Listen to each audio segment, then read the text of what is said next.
Growing up, my family and I always had this inside joke that I was the forgotten child. Now, they didn't give me this title because they didn't love me or anything. It was because, well, they would forget me in places. A lot. I had been forgotten in restaurants, stores, and multiple times strapped to my car seat in the car. But this story that I'm about to tell is probably the most memorable one for my family and me because this was the time they forgot me at school. This story takes place about 10 years ago. I was about 8 years old and I was in the second or third grade. I attended Sandy View Elementary, also known as SVE, a private Seventh day Adventist school located in the small village of Corrales. The school was fairly small, with only about 100 kids in total at the time. I don't remember much of what happened during the school day, but I'm sure it was like any other day, learning in the classroom and then going out to play in the spacious playground whenever my friends and I got the chance. As an elementary student, I loved school, so when the shrill ring of the dismissal bell rang through the halls at exactly 3 p.m., my heart sank a little, knowing I would have to leave the fun place behind for the next 17 hours. Regardless, our class would run out through the school's front door and onto the lawn near the pickup roundabout. Since SVE was small, the line of cars wasn't as long as most are, so it was easy to spot the familiar cars of parents or family members. Usually, I would spot whoever was picking me up as they would get there early or right at 3. But this time, none of the cars looked familiar to me. I didn't panic though. In fact, the longer I waited, the more excited I got. You see, the school had latchkey services for those kids whose parents couldn't make it before 3:15. So after 15 minutes, a staff member would gather all the kids around and take them to the playground behind the school. I had never been to Latchkey before because it wasn't free and my mom didn't want to pay extra fees. But that day was my chance to see what Latchkey was all about. The time eventually came when the teacher called other students and me to check into Latchkey. A few of my friends who usually go to Latchkey were just as confused as I was about my being there, but we were excited nonetheless. Latchkey was exactly what I had expected and more. It was basically a long recess where they fed you snacks. Basically, for 8-year-old me, it was heaven. The time flew by, and the more kids began to go home. I still wasn't worried though. I was too busy running around with my friends that were still there. I played and ate my animal crackers without a care in the world. But that feeling didn't last forever. Eventually, all of my friends went home, and there were only about 3 other kids left.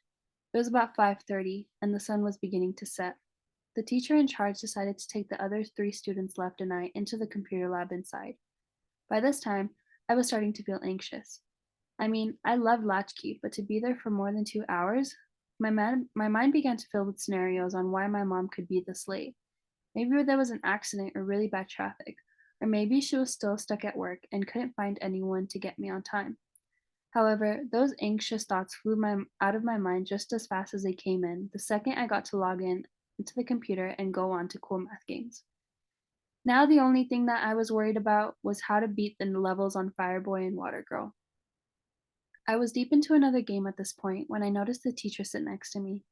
She asked if I knew how long my mom would be or if I knew where she could be. It was then that I finally looked up from my screen to look around, and at that point, I realized that I was the only kid left.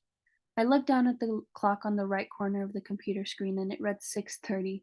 Now I was nervous. How could it be? It was my first time ever and I was going to be the last one out. I remember the teacher giving me a worried and pitied look. I'm guessing that by the look on my face, she figured that I didn't know either. At this point, not including the latchkey chaperone, all the staff had left. The chaperone decided then to call my mom. She left the room and I walked to a window that was near the classroom. The sky was gloomy and gray. The sun was barely peeking out in the horizon and the clouds rumbled as it began to rain. The weather seemed to match my emotion as I sat there next to the cool window realizing I had been forgotten. I could hear the teacher hang up and she came in confirming what I was thinking. She explained that my family had forgotten me and that someone was on their way to come and get me. A weight lifted off of my shoulders. I was finally going home. Like I said before, I loved being at school, but being there for 4 hours after classes ended and alone? No thanks. About 20 minutes went by before we heard a knock on the classroom door. During those 20 minutes, my teacher and I came up with a mischievous plan to trick whoever was picking me up. We decided to pretend like I wasn't there. I would hide under a desk and she would say that I had already been picked up. And that's exactly what we did. I hid behind a desk as she opened the door to my cousin Anissa and her boyfriend at the time, the both of them looking very distressed.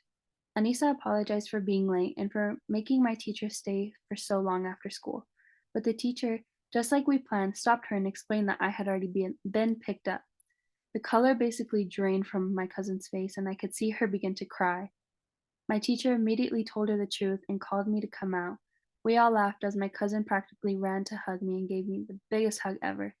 Anissa thanked the teacher again for waiting and being so patient, promising that it would never happen again. On the ride home, Anissa told me the story on how they managed to forget to pick me up. She explained that everyone had gone to my grandma's house to eat dinner. When my mom got there, she started looking for me. She asked Anissa, "Where's Caitlin?" To which she responded, "I don't know. Weren't you supposed to pick her up?" At that point, everyone began to freak out and panic because once again, they had forgotten me.